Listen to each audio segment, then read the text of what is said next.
despite Moscow's claims, we have seen no sign of withdrawal or de-escalation so far. On the contrary, Russia's military buildup continues. We continue to monitor very closely. We call on Russia to do what it says and withdraw its forces from the borders of Ukraine. This will be an important first step towards a peaceful solution. It is not too late for Russia to change course, to step back from the brink, stop preparing for war, and start working for a peaceful solution.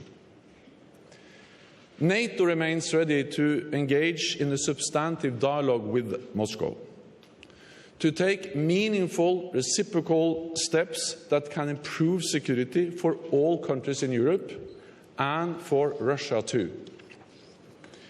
We have made written proposals to Moscow to reduce risks and increase transparency of military activities, address space and cyber threats, and engage on arms control, including on nuclear weapons and missiles. This is a substantial agenda where we believe it is possible to find common ground. So I have invited Russia and all NATO allies to a series of meetings of the NATO-Russia Council. And I reiterated my invitation in the letter that I sent to Minister Lavrov on Thursday. The current crisis is about more than Ukraine. There is much at stake. Relations between NATO and Russia, European and transatlantic security, and ultimately the question of how we wish to organize relations between states. Moscow is attempting to roll back history and recreate its spheres of influence. It wants to limit NATO's right to collective defense and demands that we should remove all our forces and infrastructure from the countries that joined NATO after the fall of the Berlin Wall. But let me be clear.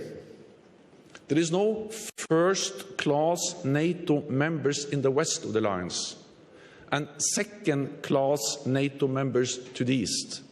We are all NATO allies, and we stand as one. And we will always do what is necessary to protect and defend each other. Moscow also wants to deny sovereign countries the right to choose their own path and their own security arrangements. For Ukraine, but also for other countries, such as Finland and Sweden. And for the first time, we now see Beijing joining Moscow in calling on NATO to stop admitting new members. It is an attempt to control the fate of free nations, to rewrite the international rulebook and impose their own authoritarian models of governance. The current crisis demonstrates the importance of the transatlantic relationship for European security. 2 world wars and the Cold War has taught us that there is no real security in Europe without a strong transatlantic bond. Standing together in NATO, Europe and America will continue to keep the peace and protect our democratic way of life, as we have done for more than 70 years.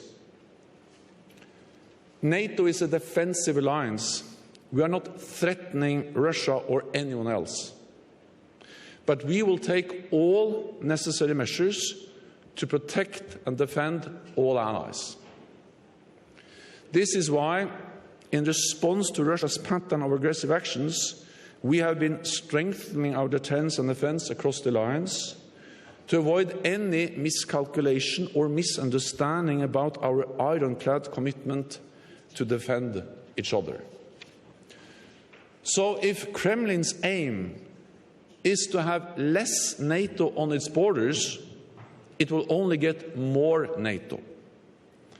And if it wants to divide NATO, it will only get an even more united alliance. Ascultat chiar acum pe Stoltenberg, secretarul general al NATO, care a spus că nu este prea târziu ca Rusia să revină la calea diplomatică. Totodată, NATO este gata să ia măsuri pentru amplificarea securității Europei. Stoltenberg crede că este posibil să se ajungă la o decizie comună. Totuși, el spune că Moscova vrea să își recreeze influența geopolitică și să le nege dreptul la alegere altor țări.